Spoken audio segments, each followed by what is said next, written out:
Good evening. Thank you very much to each and every one of you for joining us. This is a very important topic for discussion, protecting our children from predators and abusers. We're very grateful to the two distinguished presenters who will be joining us to discuss this vital program.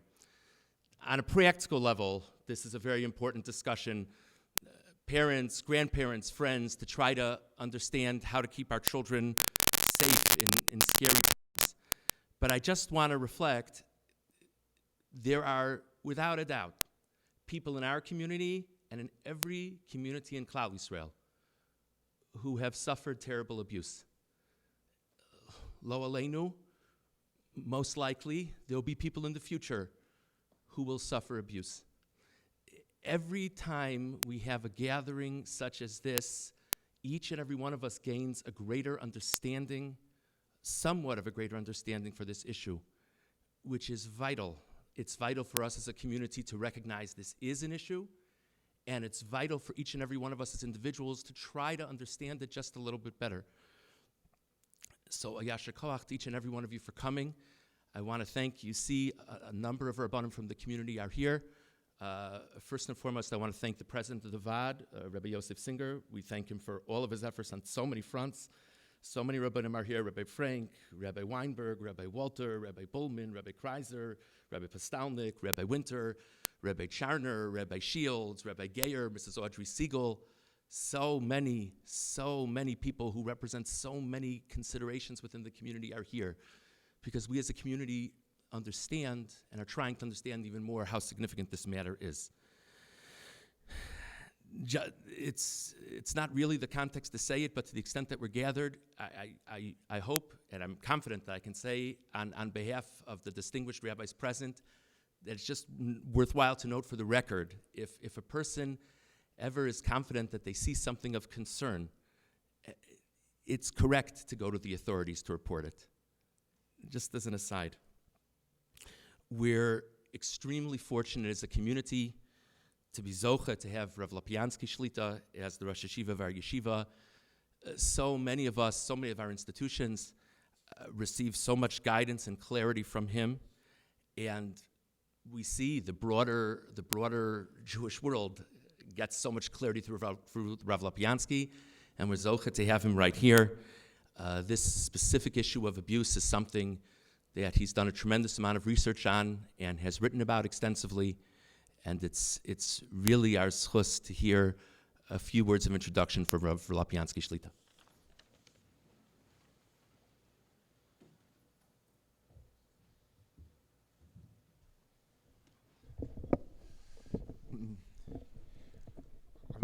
I first need to apologize. I would love to stay and heard Dr. Blumenthal, both because of there's so much to hear and to understand, and secondly, it's appropriate that everyone show how important this issue is. It's the first week of the Zman, and I really can't afford to stay longer than my few words. I have to get back, so I apologize, but it's a tzorech shah, and I must do it. I'd like to refer to a pasuk. There's so much in the Torah, and actually in this week's parsha, that speaks to this.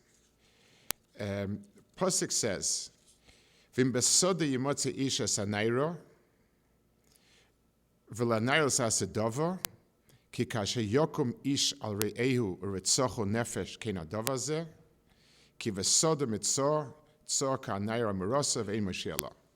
So the Torah presents a terrible scene about somebody being violated, and it says she screamed and no one heard her, and this is tantamount to murder. And therefore, just like the victim in murder is innocent, so too she's innocent, and therefore the full guilt lays with the perpetrator. That's the pasuk in the Torah. I'd like to try just briefly to sketch out, I think, 4 important takeaways. In other words, what we're looking to emphasize and to bring awareness about. The first issue is, for the longest of times, it was something that we denied. It's horrible. It goes against the grain of everything that we learn and are proud of as Jews, and certainly as observant Jews. So that something like this can go on, and sometimes from people that we respected tremendously and so on, was too difficult to face. I don't need to refresh memories. I'm sure it's seared in people's memories. People that were in eminent places of trust and violated the trust terribly. It's not pleasant to think about it, and we'd like to deny it. And for the longest of times, it was denied. The problem with denying is not whether justice is done, but we leave the door wide open for the future. So the first important reason for getting together is to emphasize it is a problem that exists. It's a problem that exists amongst us, Jews, observant Jews, and so on. And it's not going away because it's inextricably bound up with human nature. It's not some issue that came up and we came out with a big sign against it and it's gone. It's part and parcel of the Yetzer Hara Kadosh Baruch Hu put in this world, and it's something that we have to contend with and think about. So the first point is to be aware and to know it exists. And one needs to suspect that it will always exist until HaKadosh Baruch Hu takes away Yetzer Hara. But until that point, it's there. I know people ask, once upon a time, I don't know, whatever. I do believe that once upon a time wasn't as beautiful as the fairy tale books portray it, but whatever it is, it makes no difference. There's a reality, and the first thing is to know it exists. The second thing is to know, the Gemara says, it's a rift. It says, what the Gemara says, it says, Loi achper ganva, elachura ganva.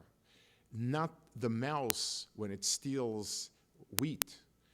It's not the mouse that's at fault, but the hole where it gets in and gets out is at fault. In other words, if you stuff up the holes, the mice will not find their way in.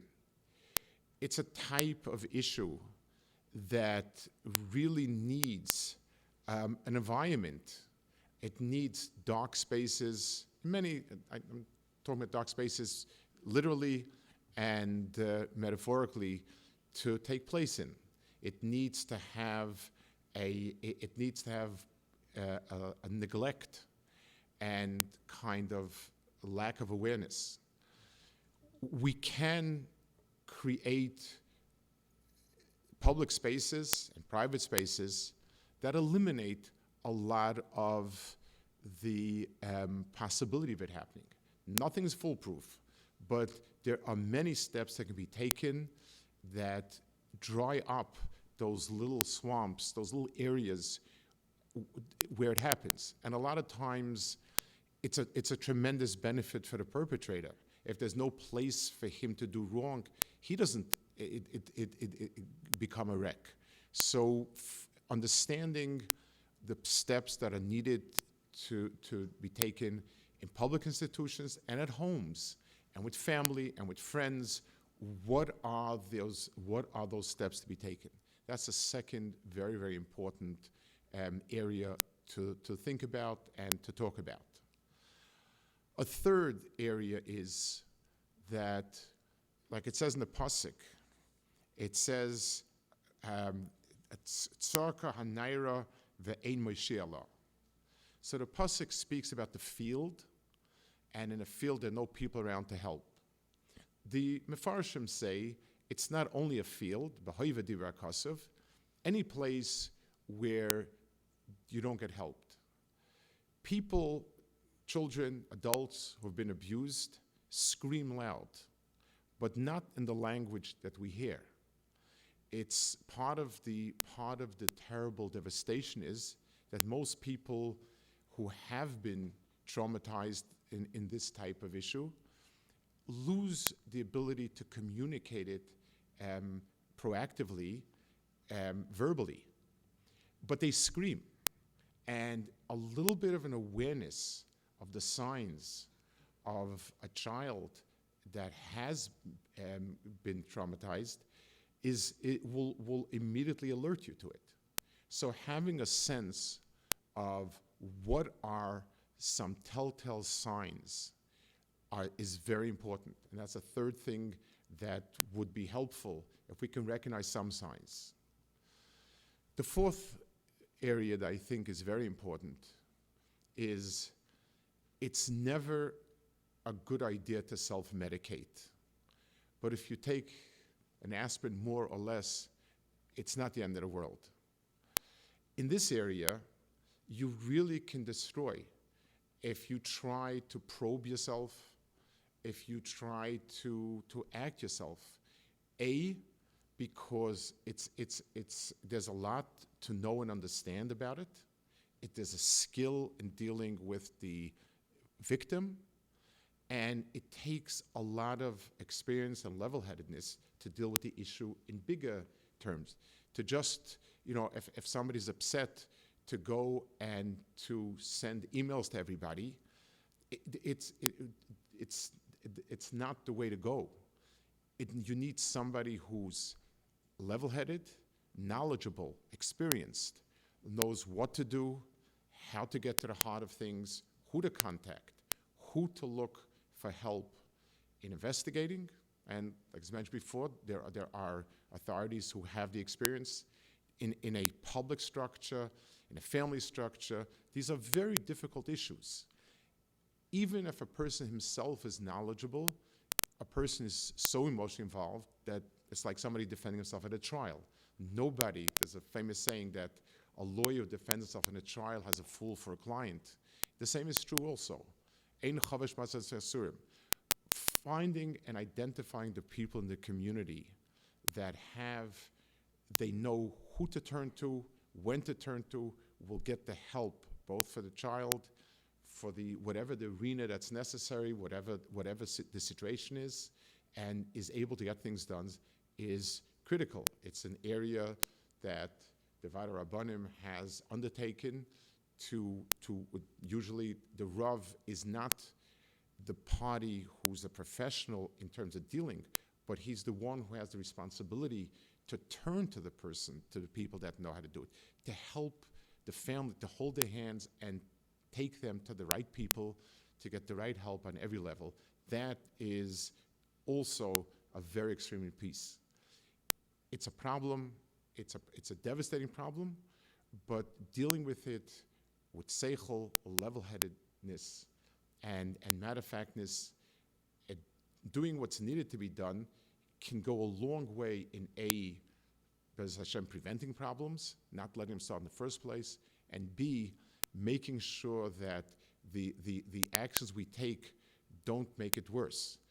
A victim that is who's not appropriately treated, and I've unfortunately a little bit know some horrendous stories where in different ways, maybe families meant well, maybe people meant well, but they had no idea what they were doing, and they simply exacerbated the problem. So B'ez Hashem, being able to have as a community a cohesive sense of planning, a cohesive sense of who's there to help you look for the right help from the right people. B'ez Hashem, that'll go a long way in relieving the issue.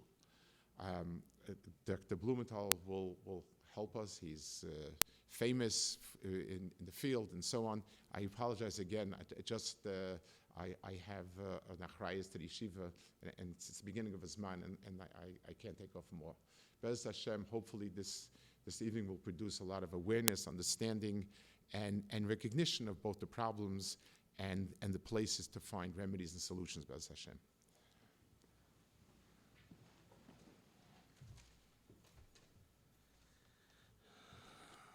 Thank you very much. Thank you. Okay.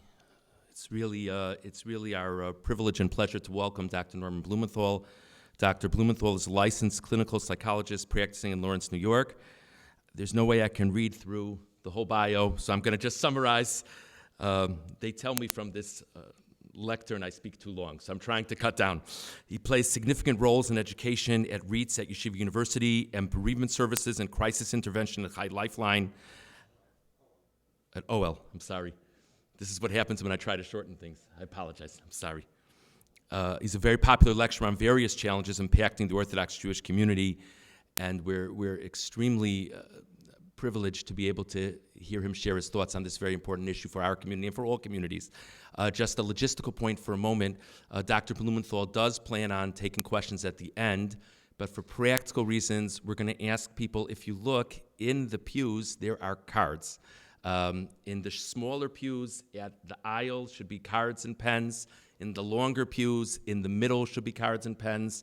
We're going to ask that people note their cards and questions. I don't think there's enough cards for every single person, but if a person has a question, please take a card, and then at the very end of the presentation, we'll have gaboyim in the aisles, and you'll be able to hand in your card, and hopefully we'll get through a significant number of the cards. Thank you very much, Dr. Blumenthal. Thank you very much. Okay.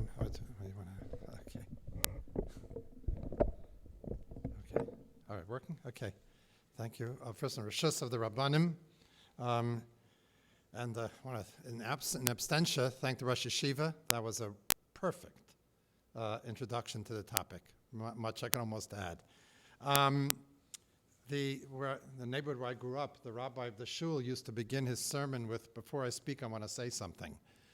So before I speak, I'd like to say something too. First of all, I do want to thank Rabbi Rosenbaum and Rabbi Walter who coordinated and arranged this. And I also want to thank Rabbi and Mrs. Chin for hosting me tonight. I also want to sort of set the tone, and I want to share with you a story, an insight happened many, many years ago. Many of you may be familiar with the organization Nefesh, which is the International Organization of Orthodox Jewish Mental Health Professionals. I had the very special schus of being in the original committee that put that organization together. But several years even before we put Nefesh together, there was a prior attempt to organize Orthodox Jewish mental health professionals. And it was going to be a branch of an organization called the Association of Orthodox Jewish Scientists, I think it was called.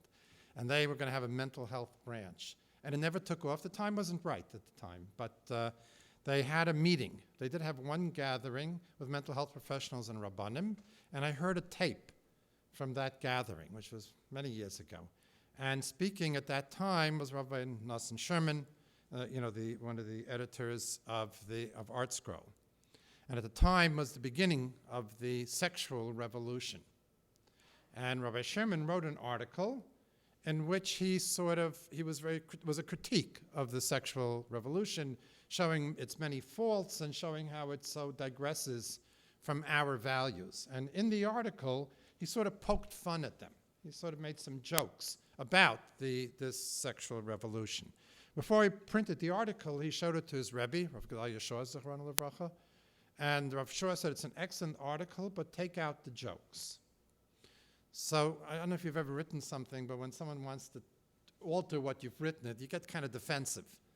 So he mentioned that Chazal teach us that you're supposed to make fun of Avodah Zarah. We learned from Eliyahu Navi from Nahara Carmel. You're supposed to poke fun of Avodah Zarah. Why not poke fun on this ideology that's so contrary to our approach? So Rav Shor explained very brilliantly. He said Avodah Zarah is something that the adherents take very seriously. And we realize it really has no substance. So when we poke fun at it, we sort of undermine Avodah Zarah. He said these issues of sexuality, joking is part of it. People treat it with a lot of humor and jocularity. And for us, it's kadosh. It's a sacred act. So when we make fun, we make jokes, we kind of play right into their hand. So many of you who've heard me speak probably know that I like to pepper my speeches with what I call humor. Not everybody agrees it's humor, but I'm going to try to be very serious because this is a very serious topic. And I'm also going to try to speak about it delicately because of the reverence we have for this aspect of life, I'm going to try my best to treat it with the deference that it needs to be treated with and with the seriousness with which it needs to be treated. I'm going to bring up some painful topics. I apologize ahead of time. Knowing the statistics, there may be members, and the Rosh HaYeshiva alluded to that there may be members here who have themselves experienced some of these atrocities or have loved ones who did. And I don't mean to speak in a sort of cold clinical way. I have full recognition of what an absolute assault this is to one's basic sensibility and safety. And I hope I'm reflecting that. And again, as Rosh HaYeshiva said so beautifully, I hope this will make this community and all of our communities a safer and a better place. Let me start with, as we now talk about the topic, let me start with some statistics. The last time the frequency of child sexual abuse was measured by the CDC was in 2015 with statistics in 2014. It has not been measured since, so we don't know nationally how accurate the statistics are, but it'll give you a sense of the frequency of sexual abuse. So the statistics that were gathered in 2014, the estimates were that 1 out of 4 females and 1 out of 6 males at some point in their lives were victims of sexual abuse. Now that sounds very scary, but I will have to mention that a one-time event immediately reported and addressed as it ought to be, and as the Rav mentioned, should be, doesn't have usually a damaging effect. It's not forgotten, it has an impact, it stays with the person, but it's not what destroys the person. What is far more destructive, as I'm going to explain soon, is the ongoing relationship, and one also in which there is altering of one's thinking as well. Those are what really harms. But again, I want to make it clear, and I don't want to sound pessimistic. We can help people like that and who have experienced that, and I don't want to. There's no despair meant to be communicated, but it is the type of lasting damage that really requires a lot of work on the part of the person and on the part of therapists. Now, first of all, also these are only assaults that are being reported, which poses the bigger question, because how many don't go unreported? And that's an important consideration as well. Now, informal studies done mostly at OHIL, where I run the trauma team, and at an organization called Achieve, which is a clinic in Muncie that does a lot of research. So it wasn't hardcore research, but our impression is that in the Orthodox Jewish community, the 1 out of 4 applies both to girls and boys. And that in a community where we fairly strictly separate the genders, there are higher incidents of same gender abuse.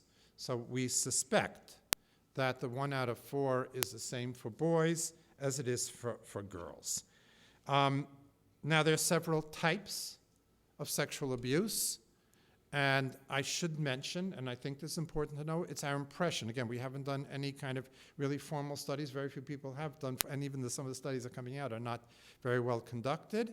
But it's our impression that adult-to-child sexual abuse is going down. And it's going down not because there are fewer people with these tendencies, but we're training, as I'll mention soon, children are being trained to protect themselves. And children are speaking up. And therefore, more of them are getting reported early, or for the potential predator, they're more hesitant. And by the way, it's important to understand, and we're not here to talk about the psychology behind the predator, but the sense is, from studies that are done, that most people who have such inclinations, that most people who have desires or have a sexual arousal from children, most control themselves, and most do not act on it. It's an internal struggle for them. Believe it or not, there's an organization with a website called Virtuous Pedophiles, which are pedophiles who make it their business to support each other so they'll never act on the impulse they have. I envy their Gan Eden, and they should be admired. And therefore, again, for those who are maybe more on the fence, and for those who may be prompted or tempted to act on it, but are maybe some of the fear, again, the Rosh HaYeshiva alluded to, will make it, or protection will make it less likely, that seems to be happening. But as the amount of adult to child perpetration is possibly going down, it's our impression that peer-to-peer, children to children is going up, and this may be particularly true in the Orthodox community, but sibling incest or sibling abuse may also be on the rise. So whereas adult to child, and I will say that peer-to-peer is damaging, not as damaging as adult to child for reasons I'll explain soon, but still something that we have to get a handle on, and that seems to be increasing. But let me just explain also, peer-to-peer sexual abuse also can be, in broad terms, be divided into two types. There is the peer-to-peer when there's still a hierarchical relationship, where there's an older child preying on a younger child, or even for same-age children. It could be a very strong, maybe bully, maybe very cool kid preying on the more vulnerable, socially anxious child. That would also have a hierarchical piece to it. And then there's the other type of peer-to-peer, and this one's where it gets a little tricky in terms of understanding, in terms of maybe how to perceive it, but where both peers agree to engage in a sexual activity with one another, which we're still referring to as abuse because they're minors, but in some circles that's increasingly becoming one that's more tolerable or not even frowned upon. Now, the reason why it's more damaging when it's adult to child or older peer to younger peer, because of the betrayal. And if you stop and think about it, the person who's supposed to be protective, whether it's the parent, the teacher, the babysitter, the camp counselor, the older cousin, is now hurting the younger child. So it's not only an assault, but it's a betrayal of that protective figure. You don't have that when it's two peers who, by mutual consent, I mean, usually there's one prompting more than the other, but ultimately by mutual consent, they agree to engage in some sort of sexual form of mutual pleasure. Now, the other thing that's important, again, I'm trying to say this delicately, and I apologize, and especially for the Kodesh, as I'm trying to say this, but understand as well that when we talk about sexual abuse, we're not just talking about touching or physical abuse. There are other types of sexual abuse, and that fall under the very same category and have some of the very same pernicious effects. So exhibitionism is also a form of sexual abuse. Co-viewing explicit material with, especially an adult, co-viewing with a minor. And I'm not talking about two high school kids who just, got their hands on something, but I'm talking about where one is, in a way, coercing the other to, or not coercing, but in a way seducing the other, to watch with him some very explicit material, that's abuse.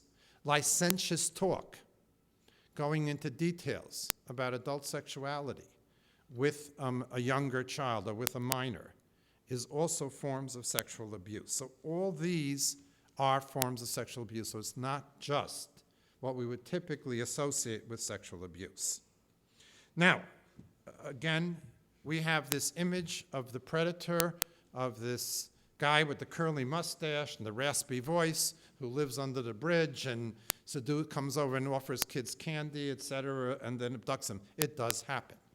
That's not unheard of. But most sexual abusers are known to the child.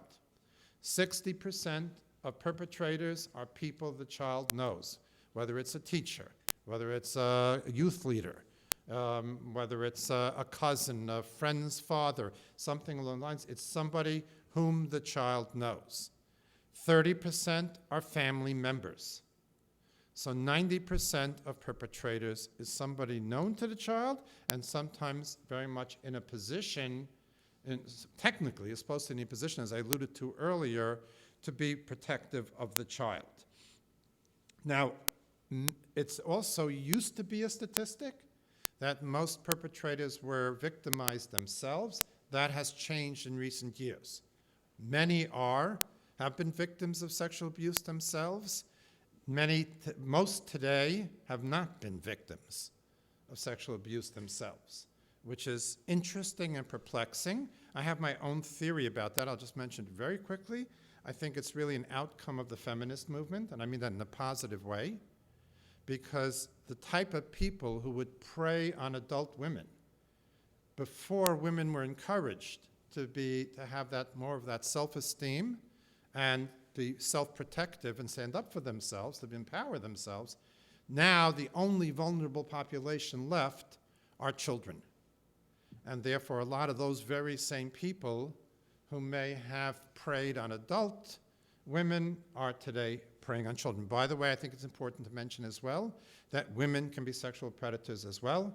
Those of you, I hope you're not, but those of you who do follow some of the more notorious cases within our community are familiar with the case of the woman from Melbourne, Australia, Hellas in a high school who fled to Israel, has been extradited back now to Australia after many, many years. The damage she has done is still here, is still present, as the damage of many others of those perpetrators. But it's, again, I'm referencing most cases that we know about are male perpetrators, so I may reference it as men, but women can also be predators. Now, it is, as the Rosh HaYeshiva said, it's so damaging. And again, I'm not talking about the single isolated case that's identified, and we'll talk about disclosure in a minute, and taken care of. But those ongoing cases, those relationships that last for a while, are incredibly damaging. Research shows and studies in terms of PTSD, post-traumatic stress disorder, later on in life, that sexual abuse is more damaging, most studies show, than physical abuse.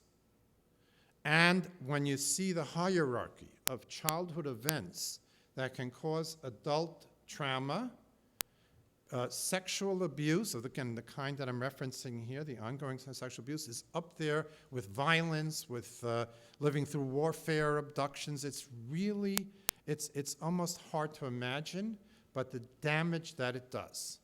And the reason is, again, I'll regular chas, trying to explain it, is that this kind of abuse is an assault not just on your body, but it's an assault on your mind. It affects you psychologically, and that's always more damaging. Physical abuse, the person's hurting your body. You can be angry. You're in pain by what the person is doing. In sexual abuse, first of all, the victim may be experiencing pleasure too. So it's blurring that boundary between what's pleasurable and painful. And therefore, it's very easy for the perpetrator, who's usually very good at what they do in terms of grooming and psychologically altering the thinking of the victim, to convince them that they want this and that they are participants, they are active participants, if not also to convince them that if it comes out, they're both going to jail or something like that. In fact, and I'm going to get to disclosure in a minute, one of the things we do when it is disclosed is we make sure to tell the child we're more powerful than him. Sometimes I'll say I'm bigger than him, I'm stronger than him, when I'm talking to a little child. I'm a wimp, by the way, you should know. But I want the child to feel safe, because sometimes they make it seem that they're going to be in such danger, or that the person is so powerful. But it plays on your mind. It plays on your brain. In fact, there's a very good book called Queen by the Day, I think it is. It's written by Marilyn Van Derber, who was Miss America in 1958. In 1958, being Miss America was it. It was ultimately it. And she was Miss America, and she was regularly abused by her father. And she says at one point something very powerful. She's talking about the perpetrator. She says, we can't put them in jail, so we put ourselves in jail. And that's very much what it's like. And that's why it has such lasting harm and damage. One more thing that's very important, maybe I'm jumping around a little bit, but I just want to make it clear. Sometimes what happens, especially with children, is that they disclose, we contact the authorities, And when the authorities come, I'm not sure. They retract it. Now, sometimes, that's usually what we assume, they're doing that out of fear. I'm calling the police. This person was very nice to me. This person gave me a lot of treats. This person actually made me feel good, but he was also hurting me. Why is he going to go to? I'm going to cause him to go to jail. So sometimes it's fear. But there's one more thing that's important to understand: that when someone is victimized, there's a brain shutdown, which, if you think about it, is really adaptive, because if something terrible is happening to you, and you can sort of shut off your brain, then you're not fully cognizant of what is happening. And of course, it's sometimes hard for us to imagine, but we live in very good times. You know, as with all that's going on, we are not victims of assaults and invasions and warfare as much as people used to be. But when there were marauders who were ravaging a town, and if they were, or raping people, your ability to sort of like shut down your brain when it was happening made it somewhat less horrible. So that's what happens to the child as well. In fact, if those of you followed the Sadusky testimony of his victims, many of them described that when he was molesting them, that they froze and their brains shut down. So the kid themselves are not sure because they're not registering when these events are happening, and therefore it's hard for them to acknowledge it. And by the way, we'll get to, one second, let me just be organized, okay? So yeah, let me mention just one more thing, and then I want to get into prevention. Again, I'm painting a very scary picture. And again, I'm cognizant that there may be people here who've had these experiences or know people who've had these experiences. Nevertheless, we can treat it. This has been a lot of focus have been on this issue. And as I said, an immediate report, an immediate disclosure, handing it over to the authorities, getting rid of the person, making sure the person's not continuing to do what he or she did, that's much easier to handle. Sometimes there's even amnesia for those kind of events, which is great. So as Rabbi Kreis's father used to, when I had a bechina in Yeshiva, he'd give us 1 of 4 grades on the test. One was Yafeh, one was Ta'ita v'Yafeh, one was Shtuyot, and my favorite was Mitzvah Lishkoach. I used to get a few of those, you know. This is mitzvah lishkoach, but still, but even for the person for whom it has been an ongoing event, we can treat it, we can work with it. And many actually, those who've been through this have actually become therapists themselves who work in this area, which is a very adaptive way of taking care of this. But there is prevention.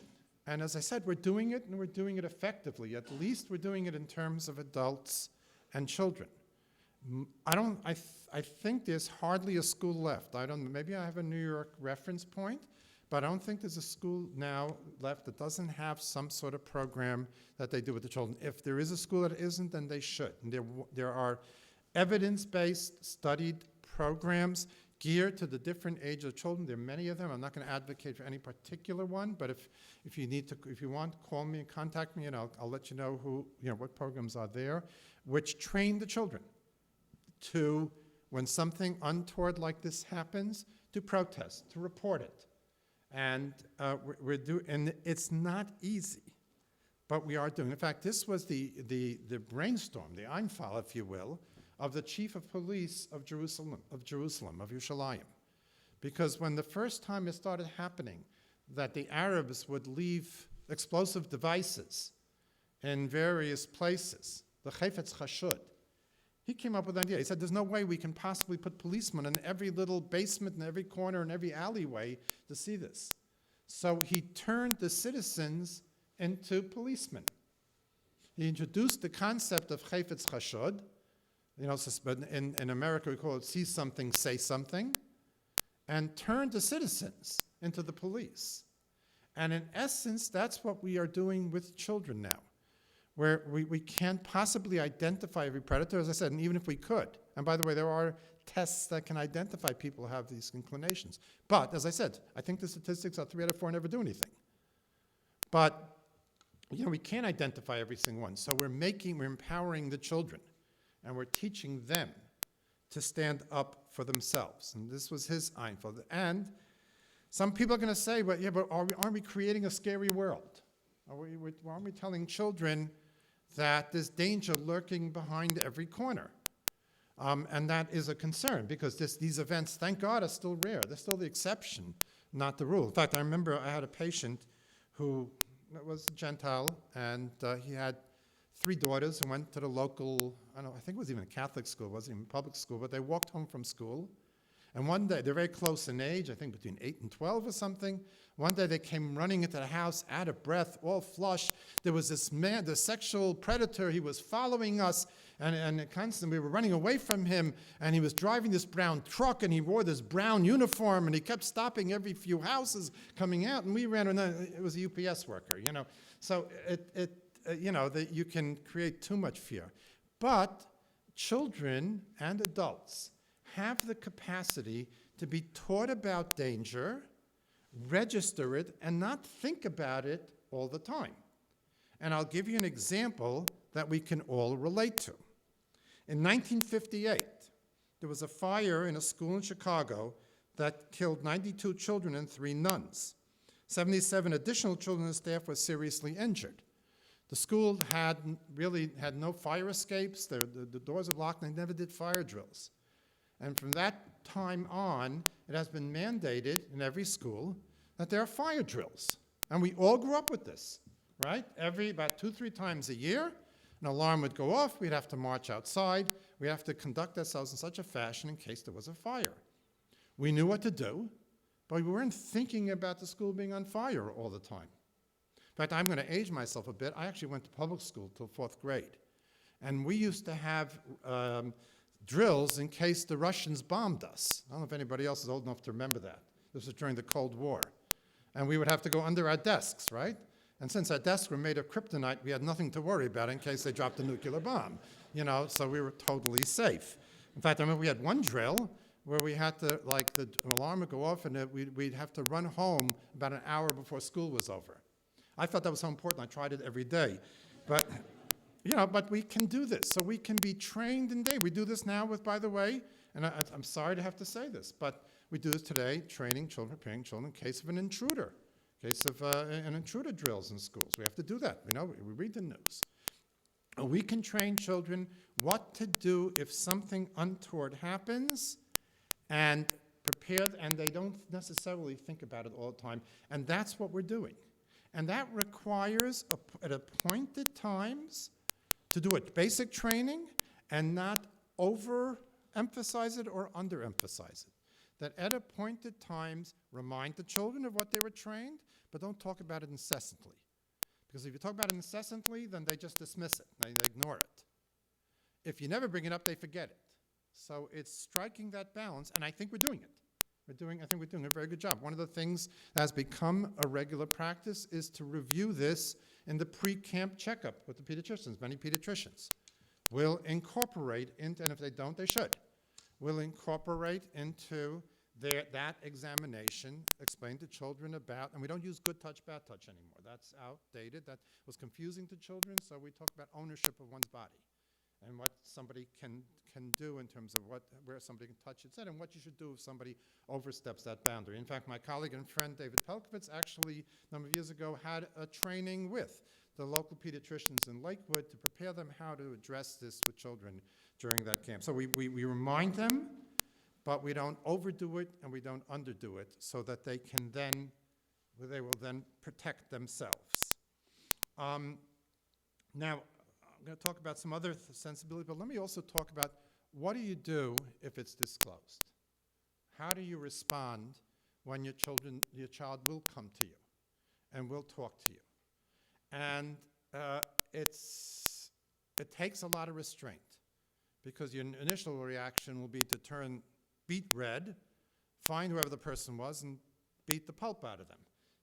But what is required is a supportive but tempered response. Don't forget, the child reporting it is scared themselves, is confused themselves. And therefore, you need to encourage further discussion, disclosure, but don't seem shocked and don't question the validity of what they're reporting. As I'm going to mention soon, most of the time, particularly with pre-adolescent children, it's accurate. They're explaining something. But I'd like, as a model, I actually downloaded something a model. I want to show you a model of how to respond if someone does disclose sexual abuse. This is based on something written by a woman named Margaret Holzer, who's a 25-year-old swimmer who won 3 medals at the Beijing Olympics for America. And she was abused by her best friend's father on a regular basis. Even after the abuse stopped, it took years to realize what happened. Finally, in the 5th grade, Holzer was walking in the neighborhood with her best friend, talking about all the things in life that seem so important to 11-year-old girls. Suddenly, the awful truth poured out. Quote, she was the one who was like, quote, oh my God, you were molested, Holzer said. You need to tell your mom. She was the one who actually put a name on it for me. Very important. Name it. And by the way, you should know that there are some communities, I don't know if it really applies here, it might be like some other more Hasidic communities, where certain parts of the body are not given names. Again, for the discretion that's so much a part of our community, because we believe in that discretion, but in today's world, children have to know names of their different body parts. Heeding her friend's advice, young Margaret went to her mother. Quote, she was putting up a border in her bedroom, Holzer said. Of course, I go in there and volunteer to help. She's probably wondering, why in the world does she want to help me do this? Luckily, it was a very thick border. It took forever to do.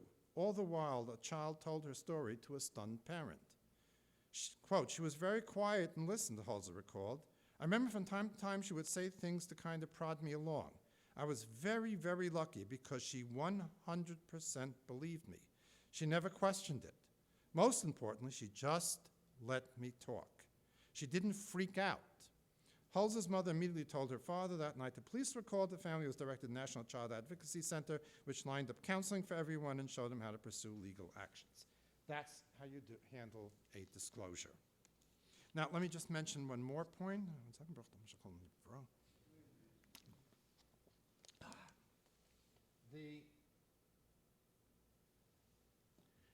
Let me just talk briefly about false accusations, because that is sometimes what people are worried about.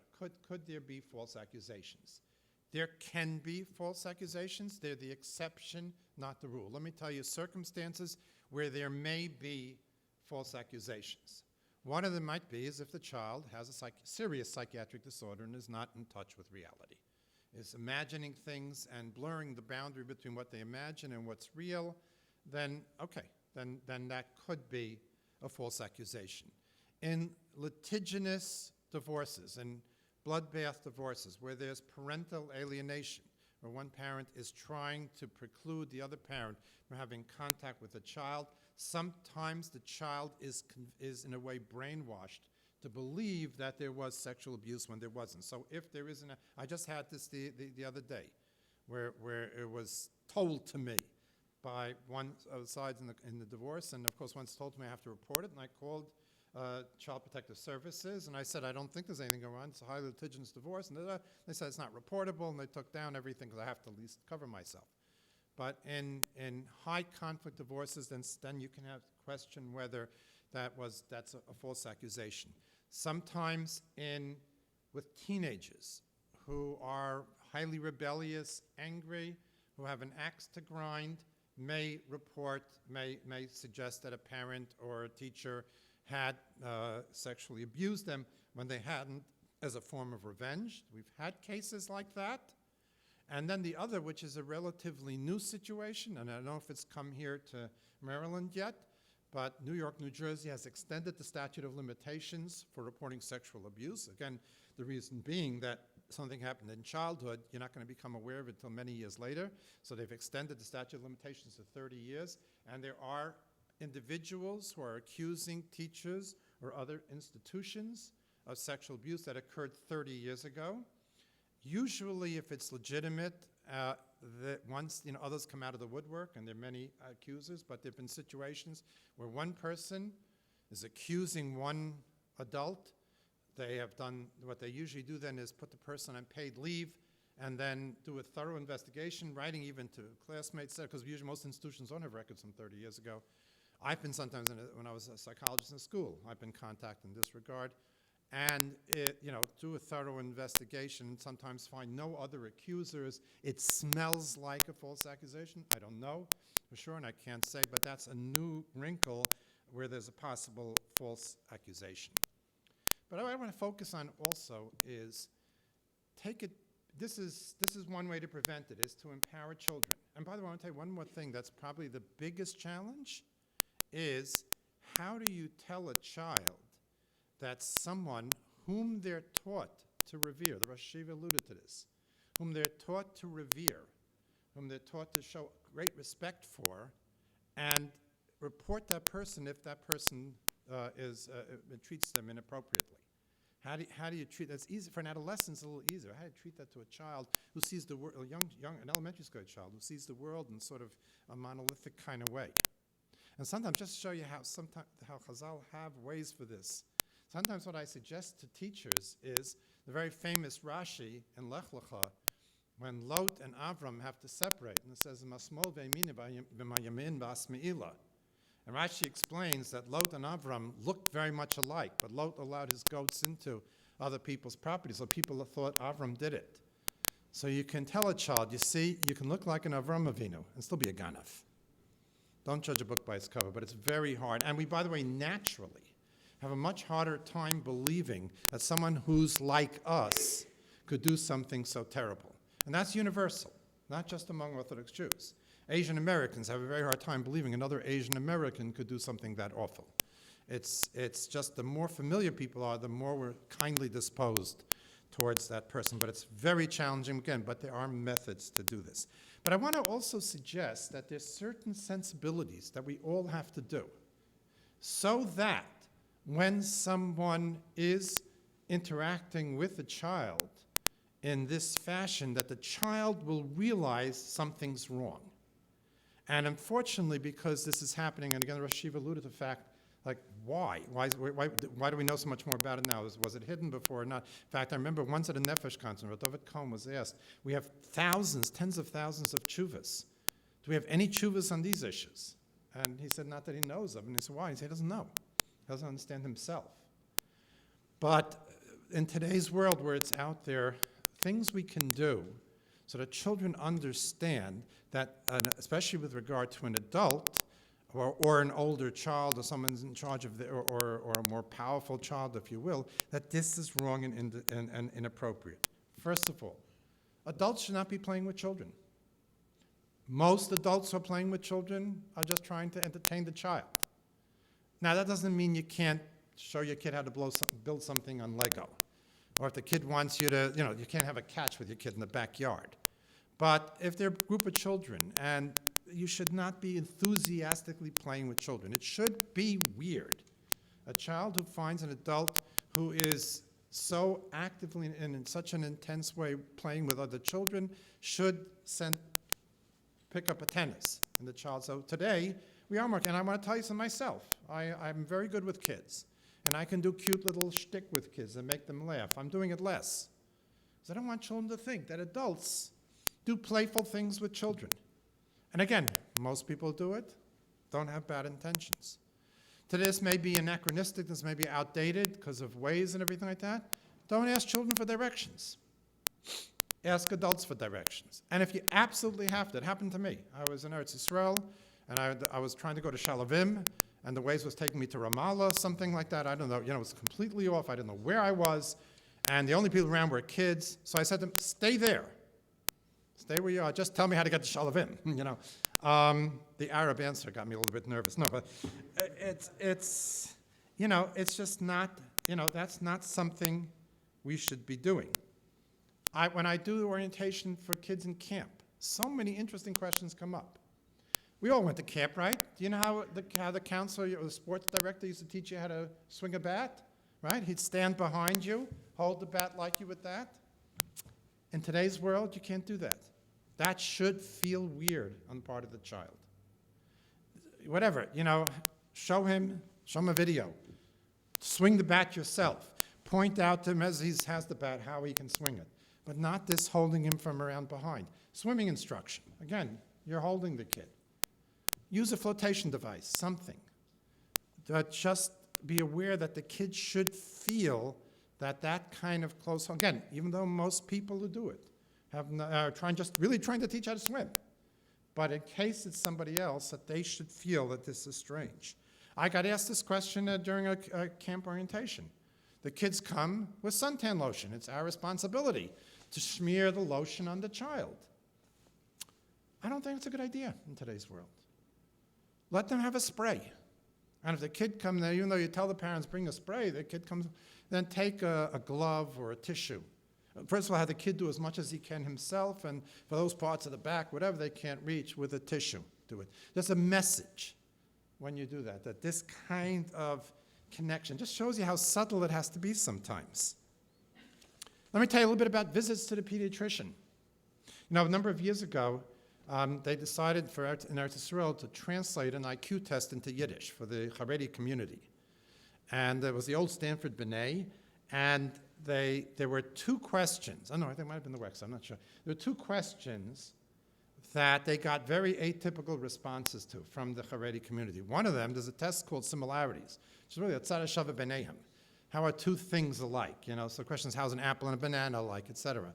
So one of the questions was, how's an elbow and a knee alike? And of course, the answer they got mostly from the Haredi community, well, this one you should be able to guess. You have to cover them both, yeah.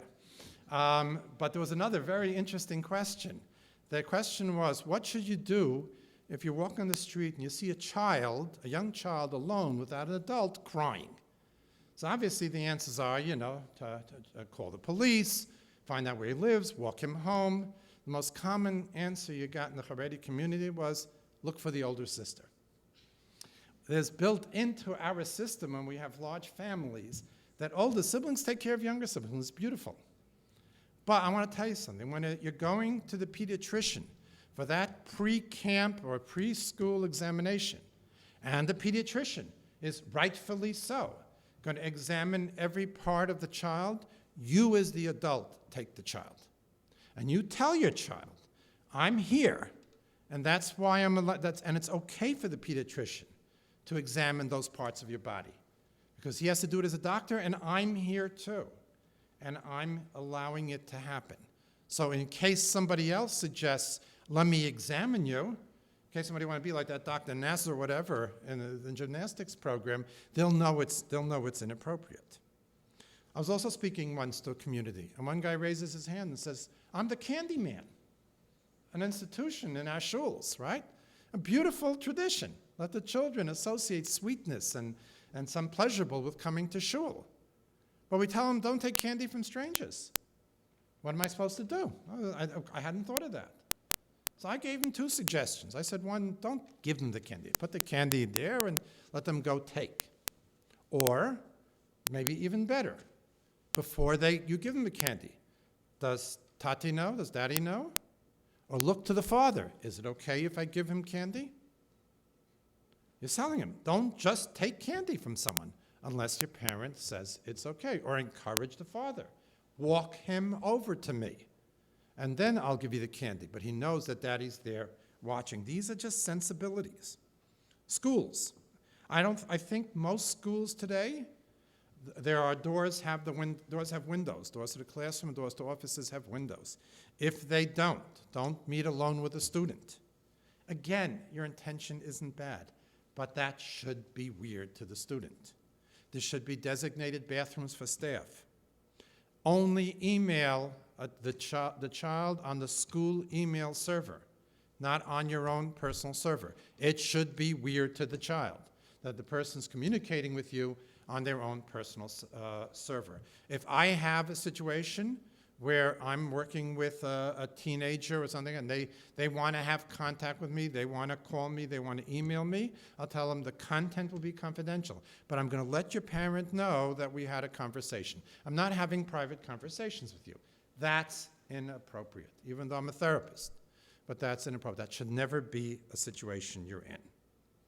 Yeshiva dormitories. And I will tell you, I know that from Rosh HaYeshiva have shown me even diagrams of dorms that they're building, where they're doing single rooms for each boy. Or they have partitions. They're putting up partitions, they're putting curtains. Again, is it foolproof? No, but it says something. We're not just getting undressed in front of each other. In today's world, you can't just do that. They have rules that you can't leave your room if there's a collective shower area, unless you have a robe, unless you're dressed. This is what we have to incorporate. Camp. I want to tell you something. Again, camp, we have much more leverage. It's a business. They want us. They want our kids. We're paying them handsomely. You know, right? You pay your life savings so they can be in this moldy wooden shack with vermin running all over the place. Don't get me started with camps. Okay? But still, it's a business. There's that witching hour between lights off and going to sleep. Things sometimes happen during that time. Now, I know it was certainly the camp I went to, and I still think it's a practice in many other camps. After that, finally, when lights are out, the counselors who've had a whole day with these kids, who are exhausted, who want to go play ball, learn, chill, whatever, just book out of there, and there's one OD patrolling all the bunks. In today's world, that's not acceptable, because things happen during that witching hour between lights out and going to sleep. Somebody should be on the porch of the bunk, whether it's the counselor, the assistant counselor, the assistant to the assistant counselor, the CIT, somebody. And they can listen to music, and they can learn, and they can read, and they can relax, but check in what's going on. Because in today's world, that's the kind of supervision that we need. I'd like to sort of conclude, and then we can have some time for some questions and comments, with taking it even a step further. Again, I'm going to reference the Rav's father, my Rebbe, Rav Aaron Lopiansky. I don't know how many people know who Rav Kreiser is or was, but one of those giants who brought Torah from Europe to America was with the Mir in China. And I had the schus of being Yeshiva for 3 years. And every once in a while, when he would ask us a question or he wanted us to explain the Pshat and the Gemara, and we were totally stymied, he'd call us Chachmei Chelm, the wise men of Chelm. And once he referred to us as Chachmei Chelm, and we're just sort of staring at him. He says, "You know what Chelm is?" And I said, it's in America, nobody knows what Chelm is, because all of America's a Chelm. But I want to share a Chelm story. And I think with that, some pointers that we can conclude with. The story goes that they built a bridge, but they didn't build railings or fences for the bridge. So people were falling off the bridge. So the Chachmei Chelm got together and came up with the perfect solution. They'll have boats under the bridge, and they'll catch the people when they fall. It may be funny, but it's sort of what we do. We try to catch the people after they fall. We have to try to do something. We have to build railings. We have to make sure that they don't fall. And one way in which we can alert children to improprieties, even though my emphasis has been much more adult to child or older peer to younger peer, but even peer to peer. The way we can alert children and prepare our children better for a healthy adult life, an adult life with sexuality, is we have to teach our children what is healthy pursuit of pleasure, sexuality. What is the Torah perspective on pursuing pleasure and sexuality? You know, every generation, there are challenges to us. Those of us who had grandparents or great-grandparents who came to this country at the turn of the 20th century know what a challenge it was to keep Shabbos. The sign in the factories and in the offices, don't come in Saturday, don't come in Monday. My father, Olav Shalom, who came here to this country in the late 30s, talked about the tumult over kashrus. Also referenced Rav Leo Young, Zechron Avracha, and how he fought to preserve kashrus in this country. This, in today's world, the assault, it has to do with sexuality and gender. This is where our community is being assaulted. And I know you don't have internet, you don't have computers, and you have rotary phones. I heard it all, but nobody is immune. I still remember when my kids were young. That was a while ago already. I was taking them into the city. I don't know if it was Chalamoid or whatever, for something, to New York City. And those of you who know the geography. And I came to the Midtown Tunnel. And of course, we were stuck in traffic trying to get into the Midtown Tunnel. And there must have been 8 billboards in easy view, digitalized. So the scenery kept changing. And the stuff that was being shown was so vulgar, was so suggestive. And what am I doing? I'm sitting in the car. I can't make a U-turn. I can't get out of there. And I have young kids in the car. And I'm sure, I don't know about my daughter, the girls. My boys were studying at Be'in. You know, you can't get away from it. And we have to, and are we responding in kind? Are we teaching our children what is the healthy, What is the proper approach to sexuality so that, even if it's a peer who's suggesting some sort of behavior, they'll know it's inappropriate. They'll know it's not right. And this has to, anything we teach children, it's not enough a chassan shmooze when they're, before they're getting married, or it's not enough just to have them read a pamphlet or a book when they're seniors in high school. Any important message we want to convey to our children, we have to give it to them over all the years of their childhood. Now, I don't mean that we should talk about adult sexuality when they're 7 years old, but we can talk to them about where does pleasure in general, fun, pleasure, fit in our schema. We're not ascetics. We're not against all types of pleasure. But we believe, and here's the difference between us and the world, we believe all these pleasures, including sexuality, are a means to an end. Hashem gave us these capacities so that we can use them for something greater. So we can use sexuality for period of arivia, for solidifying the most important relationship you're ever going to have in your life. He gave us, we can enjoy food, so we enjoy a Shabbos. I can't tell you how many adults and teens I've dealt with who are struggling with various kinds of addictions, whether it's drugs, whether it's cigarettes, whether it's explicit videos. And one of the things that stays in their head is memories. I'm just picking an example. Are memories of their father buying this $500 bottle of scotch, blue label, black label, whatever, and the excitement about having the scotch. And then when guests came over, look at the scotch I have. You think the kids don't notice that? Are we against drinks? No. Well, my father, Lava Shalom, used to tell me that we have to have a drink after the gefilte fish so the fish can swim. I used to imagine this poor gefilte fish swimming around in bourbon and scotch, But all right, have a l'chaim after the fish, yes, to enhance the meal. But the purpose is not this drink itself. Purim, the purpose is not so have that wonderful experience about being drunk. It's to enhance our understanding of the Yom Tov. And that we can give these messages to children throughout the child. I give an example sometimes. We learn Parshas Noach. And we learn that Noach, Rashi cites Chazal, who's critical of Noach, because he planted a vineyard as soon as he came off the Teva. And that's why the whole debacle happened with Chum. That's a teachable moment. We're not against drinking. We're not against vineyards. It's not the first thing you do. It's not the priority. And if we give those healthy messages over, and again, we're not against pleasure. We're not one of those people who value deprivation. But it has its place. And where does it belong? And this is how we have to instruct our children. So when someone is exploiting them, God forbid, just for pleasure, not for the greater good, they'll know it's wrong. And they'll come into their marriage. I mean, the Torah doesn't mince words. Our avos were rich. The imahos were described, for the most part, with one exception, as beautiful. What did they mean that they were beautiful? That they were movie stars? What is that beauty? This is an opportunity for us to teach children how we look at these issues. And that's the fence on the bridge. That'll further ensure their safety. I want to conclude with one more point and two stories, and then we'll take the questions. Again, I really don't want to paint a pessimistic picture. We can do it. We're doing it. We're successful. We can impart these safety messages, and we can help those who've been victimized. Please don't think you have to suffer. The advances we've made in psychotherapy are unparalleled.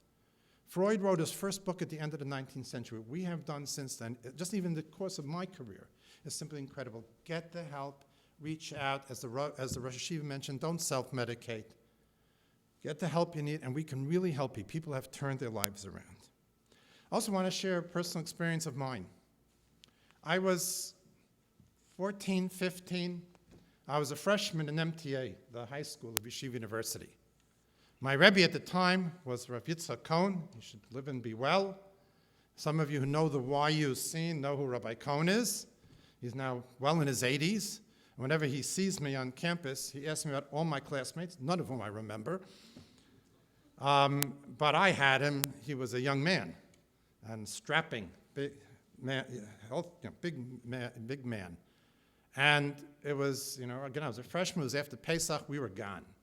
We were just totally, we had ready, that's it. We were Xing off the days for sleepaway camp. At one point, he gives a klop, and we had classes in the old college building, so the room had a demo lab. So he clopped on it, the room shook. And with his booming voice, he said to us, before we learn this Tiferes, I want to remind you that you're mature young men, and you should treat it appropriately. Well, it was Tiferes Gedaliah in there. It was like, what? Where Bavli, Yerushalmi, what's going on here? Well, it was the Tiferes in the Sugya of Yehareg Vayavar. Tiferes was trying to figure out how Esther could be with Achashverosh when she was an Eshes Ish, and how she was Karka Olam. I often say it's the only Tiferes I remember from 4 years of high school, but okay. But I remember, again, I was 14, 15. It was easier then to be 14, but I had all the issues that kids that age have. And I'm looking at this Tiferes, and I still remember, I said to myself, you know what? It's a Tiferes like any other. It could be Bishul B'Shabbos. It could be two oxen goring each other. You can talk about it. You can discuss it. I can talk to my father about the 18-year-old Gentile girl next door who I'm infatuated with. It's okay. It can be a topic of conversation. And I think the time has come, we have to do that. We have to allow it to be a topic of conversation. We have a tradition to end on a hopeful note, so I'm going to try to do that now. I'm going to share with you a story, again, it's personal, but I'm going to share with you a personal story my mother told, Allah Shalom, she never even told me. I together with the kids heard it on the visual, the audiovisual testimony that she gave. My mother's a survivor of 7 concentration camps. She's originally from Rudnik, actually, where the Kleisenberger Rebbe came from. We're even belated to the Kleisenberger Rebbe. We don't even know. So many people were killed, we can't even figure it out. But towards the end of the war, she was on the death marches. If you know the death marches, they ran them through Germany. And she was taken to Altona and Hamburg, which were port cities and industrial complexes in Germany that were being heavily bombed by the Allies. In fact, one of our friends have a 98-year-old father who actually ran bombing missions for the United States Air Force, ran 25 bombing missions, mostly in Hamburg and Altona. So I said we have something in common. My mother cleaned up both our messes all the time. But, they would clean up the rubble after the bombings. And one time they had to walk literally through Altona and Hamburg. In fact, she would describe how local citizens would sort of look away. They didn't want to see. But she saw a horrific sight. In fact, this story, by the way, I should say, my son told over when the first grandchild was named after her at the Kiddush. He told the story too. But she saw a horrific sight. It seemed the apartment had been bombed, and the people were running out of the apartment to try to escape, and the asphalt melted. And they stepped in that burning asphalt and literally got burned alive, and then the asphalt congealed, and they were like statues of burned people in this asphalt. And she passed it, and she felt so sorry for them. She had such incredible pity for them. And then she got confused. She said, wait a minute. These are the Nazis. These are the Germans. These are the people who killed off my family. These are the people who have tortured me for the last few years. Why am I feeling sorry for them? And then she said she had an exhilarating experience. She realized even though for the last few years she have lived in such inhumanity, she still can feel sorry for somebody. She still has compassion. Her compass is still on place. Her moral compass is still in place. She can feel bad for other people. So it was an exhilarating moment. She hadn't lost her compassion. And I'm reminded of that story because, as I mentioned, these are scary times. Maybe not so much for you, but for those of us in the mental health field, or maybe those in the chinuch too, very frightening. You see what's going on out there. You see the values, the ideals that are being promoted, not even being promoted, close to being dictated, telling us how we have to educate our children. It's very scary. And we could have yesh, we could despair. But we have to remember that we have sustained and lived through other challenges as well. We've been through very challenging situations, and we didn't lose our bearings. We didn't lose our values. And we can do that now as well during these more challenging times. We can keep our sensibilities, we can keep our values straight, we can adhere to ourselves and communicate to our children the proper and effective and adaptive attitude towards sexuality and God willing, insulate and protect our children and prepare them for a very enriched life. At this point, I would, we have questions? Yeah. Okay, sure. Thank you so much, Dr. Blumenthal. A tremendous presentation. Thank you very, very much. Thank you. Okay, what we're going to do now is people who have questions are welcome to take the cards from the pews and the short pews that should be on the aisles and the larger pews that should be in the middle. There are gaboim walking around to take your cards. Maybe just while we're getting the cards, just a very few quick thank yous. First of all, I neglected to thank, there are a variety of Rabbeim, teachers, and Rebbesins here tonight as well. Forgive me for not naming each one individually, but it's a beautiful statement for our community that you're all here. Thank you very, very much. One thing. Second thing, like with so many other things that happen in our Vada and in our community, this event would not have happened without Rabbi Walter. Rabbi Walter's constant, gentle, but determined prodding. And thank you, Rabbi Walter, for everything you do in the community. Thank you very much. Thank you to Young Israel Shomrai Emunah and the office staff for hosting tonight. A big, big thank you to Menashe Katz for running the sound system and Yehuda Katz for running the recording. The recording of this event will be on the VOD website, God willing. And finally, we were able to have this event thanks to a number of anonymous sponsors, and we thank them very, very much for their generosity. I see some cards have come up. Maybe so you'll take this Okay, card, okay. and then I can, whichever way you think. Yeah, Okay, let me great. look through it quickly. Thank you very much. And maybe we should just say, I hope to have Mariv afterwards, so maybe we'll have a hard stop at 9:15. Okay, sure. Maybe we'll finish earlier than that, but we'll see. Okay. Okay, great questions. Wow. All right, so let me, so the question is, what if the perpetrator is protected in the community? I know it happens. I know personally of cases it's happening less. I don't know, the perpetrator, the whole issue of perpetrators is a very delicate and difficult one. Oh, I'm sorry, okay. It's a very delicate and difficult one. OL, for example, wanted to develop a program to treat perpetrators, and it was politically impossible. But I will say that it may be still happening. It's not happening anywhere nearly as much. And there are major gedolim, Rav Kanievsky included, Zichrono Livracha, who have paskin that we can go to the police, we can go to the authorities. It was mentioned earlier here, and more. I will tell you, for example, I have dealt with some of the very insulated Hasidic communities in New York. By the way, anybody into Dikduk here? That's very interesting. I learned the Dikduk rule. Okay, the community Monroe, the shva under the N is not a shva noch, it's a shva na. So it's not Monroe, it's Monero. So in case you're ever laning and you come across, okay. But they too, they have a hard time with neglect. Their feeling is if there's neglect, we can take care of it. But they're also, they know, a perpetrator has to go. So I think we've made a lot of headway with this. It is painful, but I don't know a better solution than these kind of gatherings and this kind of awareness. And you know something? I think even some of the people who hide and protect perpetrators, I don't think they understand. They understand these are murderers. As the Rosh HaYeshiva mentioned, I don't think they get that. And if they would, maybe they would behave differently. Okay, very important question. Are there signs that parents can see in their children that they're being abused? Yes and no. I'll give you some of the signs, but it's not foolproof. First of all, any sudden change in the child's behavior or disposition. And if it's not something that's always been the child's issue and it waxes and wanes, but if all of a sudden a kid who is the most social child does not want to socialize, if there's a sudden drop in grades, if there's suddenly radically different misconduct, you have to think along the lines of something had happened. Certainly if you find your child touching themselves, playing with themselves, a little bit every kid does it. But it's sudden and it's excessive, that would be a cause of alarm. If a child has an aversive reaction to someone, even someone that you'd think they wouldn't. I had one case of a child who was sitting in the carriage and they passed the Rebbe, the preschool Rebbe, and next thing you know, the kid is using a lot of bathroom language, which was not his style, and that's how it came out.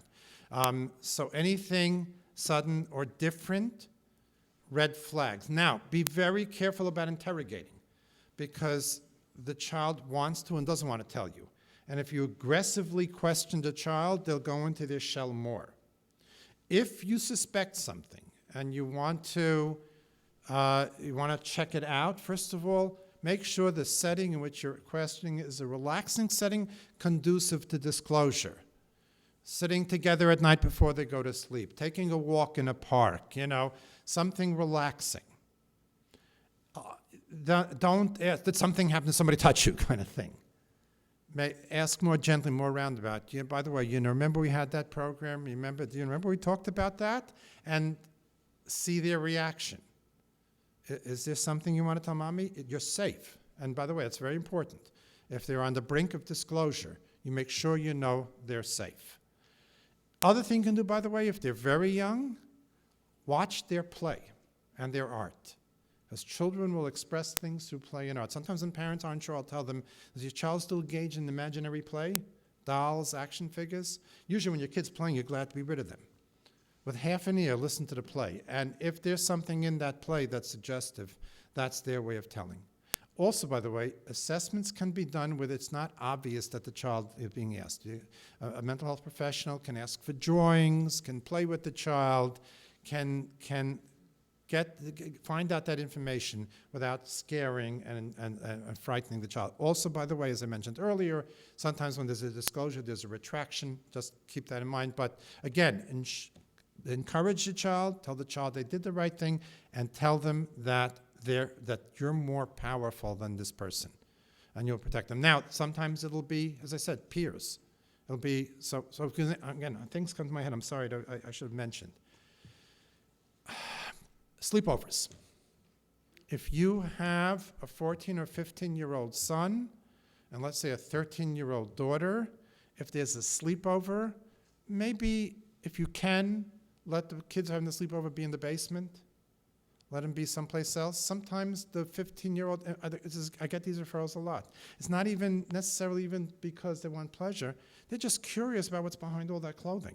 And they're going to sneak in and take a look. They won't do it to their sister. Although sometimes they will. But they'll do it more readily to the sister's friend. Or let them have a lock on the door. Or just or when the son has a sleepover, let them have it. But be careful about these type of situations. Those kind of things happen. If the brother and sister are alone and it's very quiet downstairs, and they blush when you come down, or if you're a teacher, and I remember one camp counselor calling me. It was actually a division head in a sleepaway camp, and he was, I guess, patrolling whatever, and it was like 12 o'clock at night, and two boys were sitting by the pool, with their feet in the water. Is that a red flag? I said, yeah. Do I know? Maybe they're just plotting the next, way to undermine the council. I don't know. But two boys in the middle of the night who should be in their bunks, sitting by a pool, alarm. And that's the word. So those are some of the things. You're not sure?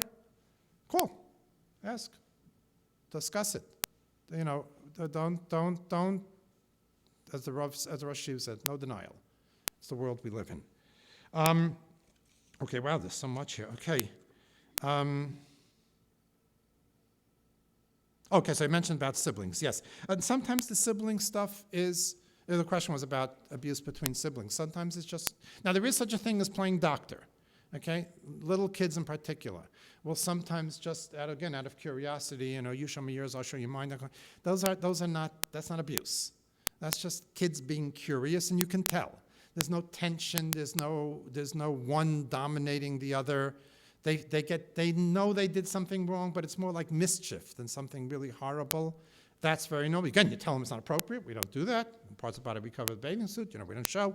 But you don't have to be alarmed by that. But again, it's when they're blushing, when they're getting tense, when they tell you they didn't do something, when you didn't even ask them if they did.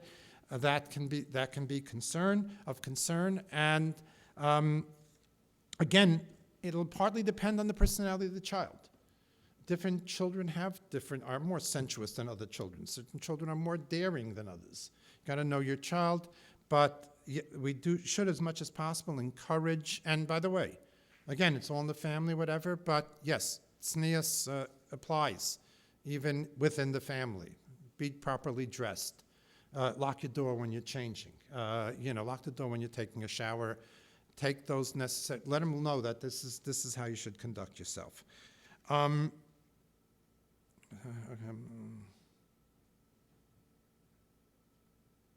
Okay, I don't know the answer to this question. It's a research question about perpetrators. I'm not.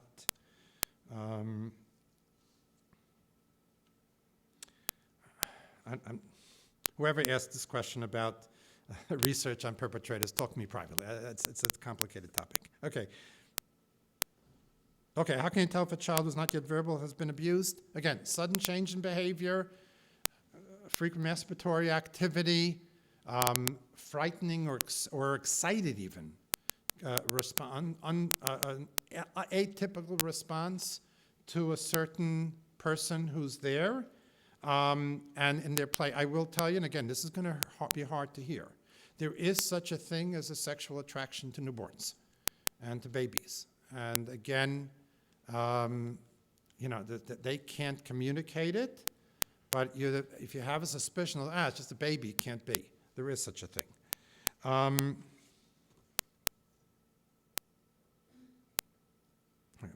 do you do to take away? Oh, okay.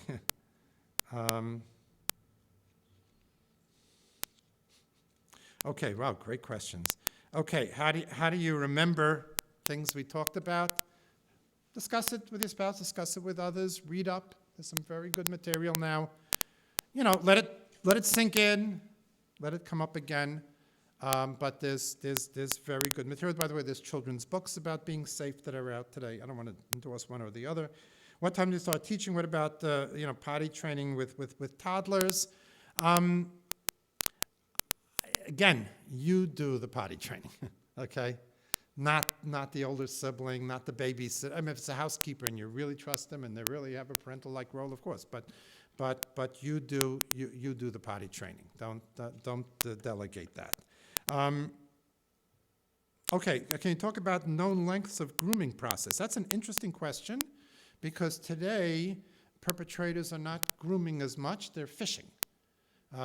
Again, outside the family. Fishing meaning they're going on the internet and they're searching for potential victims, sometimes reaching out to thousands at a time until somebody nibbles. That's why it's called fishing, although usually spelled with a PH. And they know what they're doing. Most people who have these tendencies have had these tendencies since they're very young. So it's a well-developed skill. So there isn't always that grooming, but otherwise, the grooming, it depends on the circumstances. It depends how frequent the person has it. The grooming of a camp counselor in camp, or for that matter, another kid in the bunk, is going to happen quicker because there's more frequent contact. The grooming of the youth leader in a Shabbos group is going to take longer because there's less frequent contact. But they're good at what they do. So have your antennas up. And by the way, there should be, and again, these are some of the sensibilities. Even your higher youth directors, they're vetted, and they come with great recommendations. Parents or members of the youth committee should be checking in and see what's going on. It's just healthy. And again, anybody, the most common kind of call, let's say in terms of shuls that I get, will be this guy's constantly with the kids. Always hanging out with the kids, not hanging out with the adults. That's red flag. We talk about overstepping boundaries in shidduchim. I don't know if I learned enough mental illness to understand shidduchim. No, I'm not sure what overstepping boundaries in shidduchim mean, but I will tell you, as long as you mentioned this, I'll try to say this delicately, more so among the boys. There are many who have a preoccupation exclusively almost with the looks, if you will, figure of the girl, who have trouble, even those who've been controlling themselves, have trouble thinking past the wedding night. And this is something we have to remedy and correct. We have to give them an education. One of the things, I'll tell you what I do. When I get a case of a kid, I'll give that example I mentioned before. I get a few of these, right? Sleepover, The 13-year-old girl wakes up, the 15-year-old brother is lifting her nightgown looking. Freaks out, goes home, parents call the other parents, the parents schlepp this kid in to see me.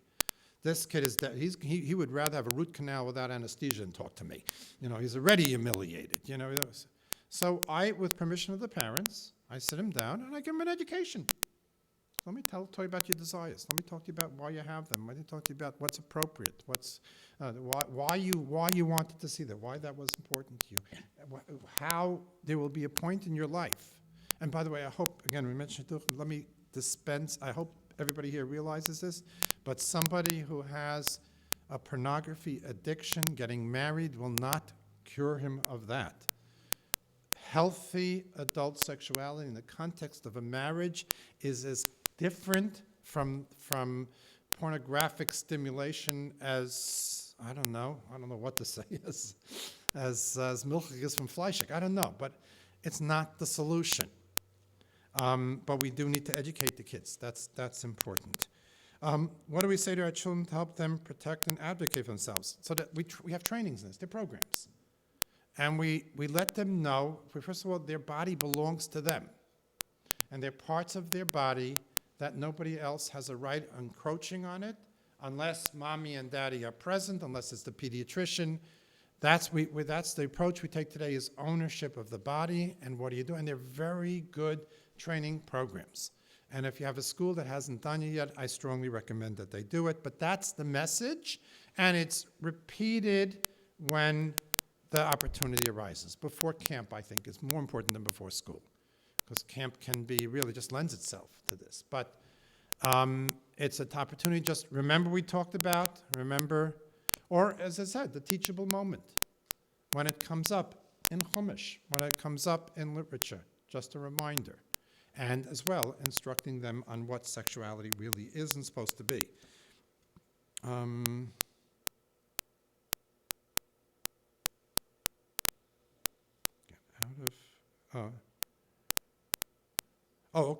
Terrible. This is a painful question. And this is, by the way, I'm hearing this a lot. It's interesting. Again, I mentioned that I teach in the smicha program at YU. It used to be that was about 50-50 chinuch pulpit.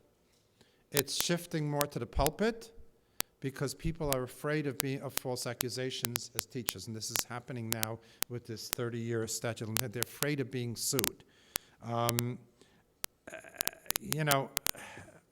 so should someone in chinuch get out of chinuch or avoid chinuch because of this? We need educators.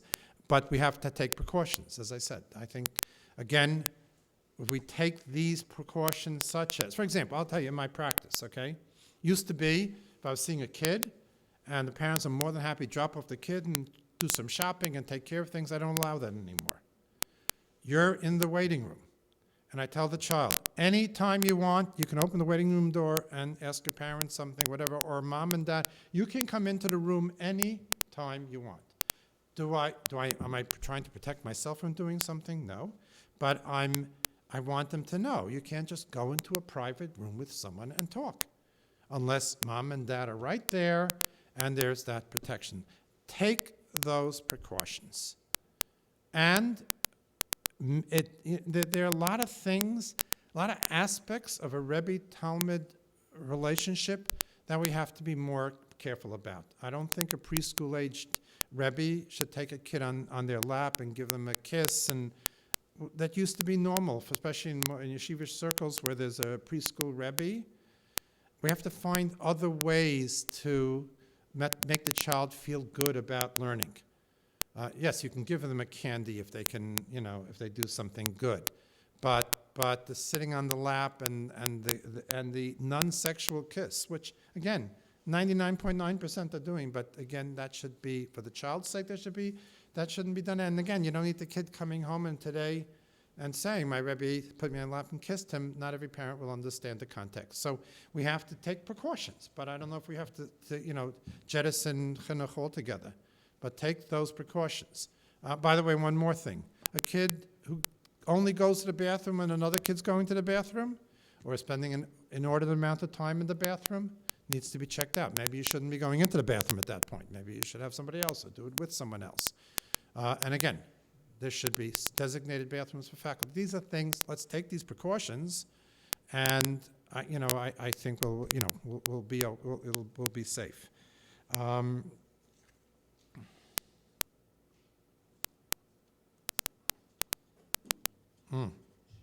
Okay. Last question? Okay. This is a very complicated one. Whoever did ask about certain incidents, please talk to me afterwards. Okay, so someone said about sleepovers. I did sleepovers, and what about sleepovers at other people's houses? And older brothers and younger sisters. Okay. Sleepovers at other people's houses. Again, if there are sisters or girls of close age, if you suspect that your child does not have maybe if your child has one of those kind of what we call dysregulatory disorders, they're ADHD, whatever, they're a bit impulsive, maybe make sure, maybe talk to the other parent or maybe discourage those kind of sleepovers. But otherwise, your regular child, again, assuming you know the family, and they'll take the necessary precautions, or you discuss it with them. Just make sure, ask them. Your intentions are good. Just you want to make sure I would say that, but again, know your child. You can't tie him to a bed. We have to take some risks. We have to take, but as I said, know your child. And older brothers and younger sisters, watch them, and if they are a little too familiar, and they're a little too comfortable, and they're a little too physical, tell them, explain it to them. This is not, you're a brother. This is not how you're supposed to conduct. Now, if you don't want to shame him, it's not good for them. But again, give them the message that there should be a certain amount of restraint and discretion. And by the way, when the opportunities arrive, tell them. This is going to be a very, when I'm dealing with teenagers sometimes, and they talk to me about how hard it is to control themselves, and I'll talk to them about how, you imagine somebody gave you a very special diamond, a beautiful, beautiful diamond. And you can do one of two things. You can cut the diamond up in little pieces and give it out, or you can save it for one special person. It's a diamond. And then we have to let kids know that. This is a beautiful, beautiful part of adult life. And if you channel it in the right direction, you preserve it, you do. And by the way, there is, things come to me, I'm sorry, I should have thought. There is no excuse today. I'm going to say something very caustic, and I apologize. There is no excuse today. I'm going to talk more in terms of boys, but it'll be true of girls as well, I think. But there's no excuse today that there's a yeshiva that doesn't allow the boys to exercise, play ball, at least twice a day, even if they don't finish the entire Masechta. They need outlets. And you run up and down a basketball court for an hour. It's a good outlet for a boy who we're asking them to exercise such restraint in a society that's giving them the opposite message. And, when I hear of it, oh yes, they play ball Friday afternoon, in the summer months because the Shabbos is later. That's not enough for our young men today. It really isn't. They need more. Then there should be exercise rooms. There should be basketball courts, opportunities to go to the local, JCC for swimming. If they give them hours when there's separate swimming, and the girls too. I know it's a tznius issue. Rent a gym where nobody else can see them and let them rollerblade and let them. That's an important part of a community like ours where we're asking them to exercise restraint. But do tell them don't demonize sexuality. It's a very beautiful, cherished part of our lives, and they should know that too. And in the right time, right place, with the right attitude. I'm going to hang around, so anybody who wants to talk, and also, by the way, if anybody wants to contact me, I'll give you my email address. It's dpelkovitz@gmail. No, sorry. No, it's Dr. N. Blumenthal, without a period, drnblumenthal@gmail.com. Email me if you want to speak. Just send me an email you'd like to talk, and we'll figure it out. Okay, thank you very much. Okay.